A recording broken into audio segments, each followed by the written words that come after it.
10 ways dogs say sorry. Number 2. Submissive posture.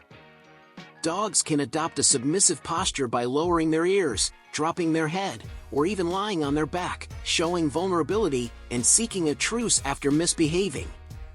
Many times, when we do something wrong, we feel guilty and lower our head to show that we understand we did something bad. It's our way of saying sorry. That posture doesn't necessarily mean they grasp the moral implications of their actions, but they do understand that their behavior upsets us, and they try to mend it to maintain a positive bond with us.